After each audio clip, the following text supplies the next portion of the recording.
My most sincere greetings to everyone and welcome to DS English.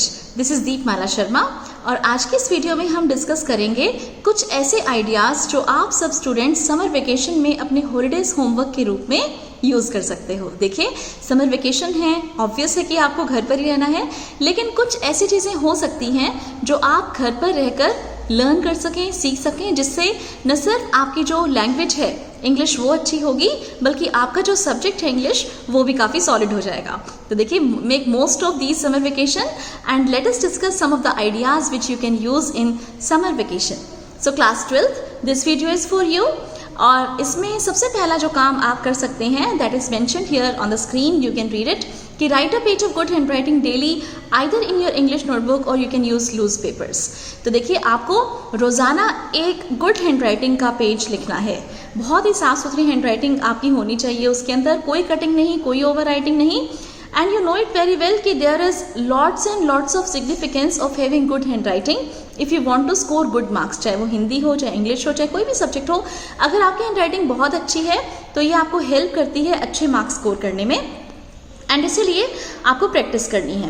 तो कई बार बच्चे पूछते हैं कि मैम ये प्रैक्टिस हम कहाँ करें। तो देखिए बेटा, यदि आपने इंग्लिश की नोटबुक ऐसी लगा रखी है जो काफ़ी थिक है और उसमें काफ़ी सारे पेजेस हैं, तो आप अपने इंग्लिश की नोटबुक में काम कर सकते हैं। और यदि ऐसा नहीं है, आपकी इंग्लिश की नोटबुक पतली सी है, तो आप इसके लिए सेपरेट कोई नोटबुक लगा सकते हो, या कोई पुरानी नोटबुक आपके पास पड़ी हो, उसमें से कुछ पेपर्स मिल जाएँ, नोटबुक मिल जाए, तो आप उसे भी यूज़ कर सकते हो। But try to maintain good hand writing, okay.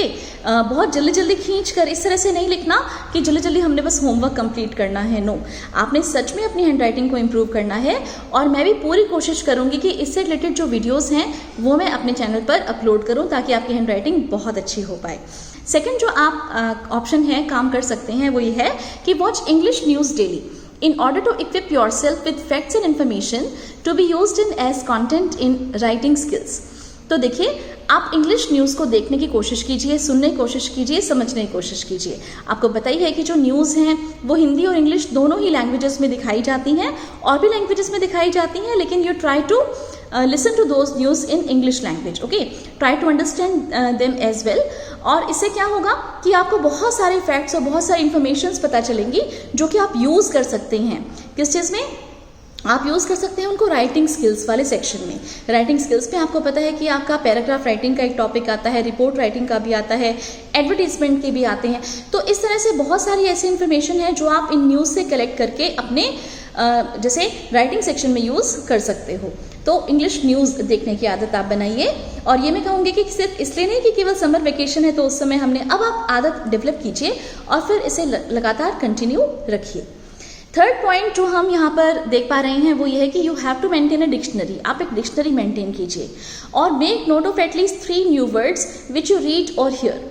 Use internet and learn the use of those words. तो आप रोजाना 3 नए वर्ड्स जो भी आप पढ़ते हो, या जैसे आपने न्यूज़ में पढ़ा या सुना, ओके, तो उन 3 नए वर्ड्स को आप नोट डाउन कीजिए, इंटरनेट पर जाइए और चेक कीजिए कि उन नए 3 वर्ड्स का मीनिंग क्या है, वो किस तरह से यूज़ होते हैं। तो इस तरह से रोजाना अगर आप 3 वर्ड्स कम से कम करेंगे, ज़्यादा भी कर सकते हैं, 5, 7, 8, 10 जितने भी आपका मन करे, लेकिन आप इस तरह से कम 3 वर्ड्स को ज़रूर, नए वर्ड्स को सीखिए, और आपकी वोकैबुलरी में ये ऐड होंगे, तो आपको बहुत बहुत बहुत बेनिफिट मिलेगा किसी भी तरह के क्वेश्चन को इंग्लिश में अटेम्प्ट करने में।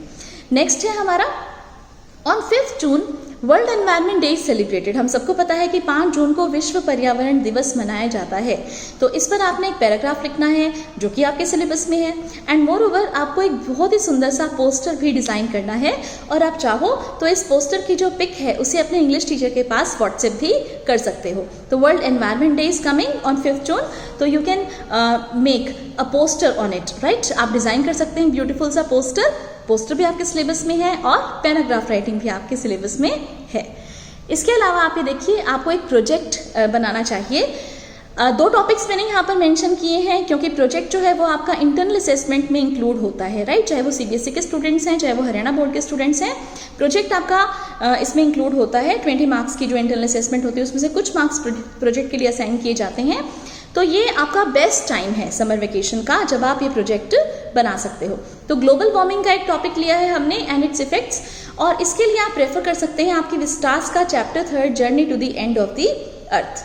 और साथ के साथ आप चैप्टर 5th को रेफर कर सकते हो, ailing planet the green movements role of hornbill class 11th। यहाँ पर ये फ्लेमिंगो गलती से लिखा गया है। Journey to the end of the earth जो है चैप्टर, ये आपका विस्टास वाली बुक का है।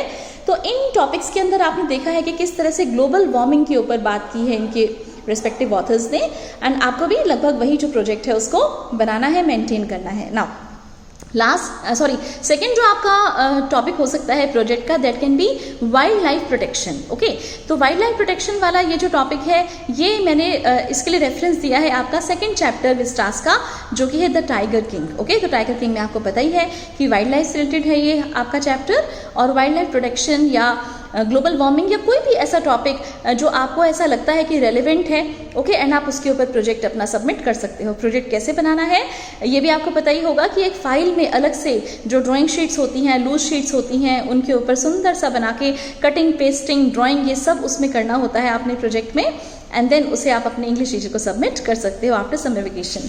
Last but not the least, you have to revise whole syllabus done in your class. तो क्लास में अब तक जो भी सिलेबस हुआ है उसे आपने रिवाइज करना है, और यदि आपको उसमें से किसी हेल्प की ज़रूरत है तो आपको पता ही है कि DS English is always with you. और DS इंग्लिश पर मैंने पूरे के पूरे ईयर का वैसे तो सिलेबस अपलोड कर दिया है, एंड जहाँ तक मान लीजिए अप्रैल मई के मंथ की बात है, वो सिलेबस भी मेरा ऑलरेडी मेरे चैनल पर अपलोडेड है, तो आप वहाँ से भी हेल्प ले सकते हो। So with this we come to an end of this very interesting and wonderful video for you, so you can make most of your summer vacation by following these ideas or any of these ideas, right? So that's it for this video. See you very soon in the upcoming video. Stay tuned to DS English. Bye bye for now.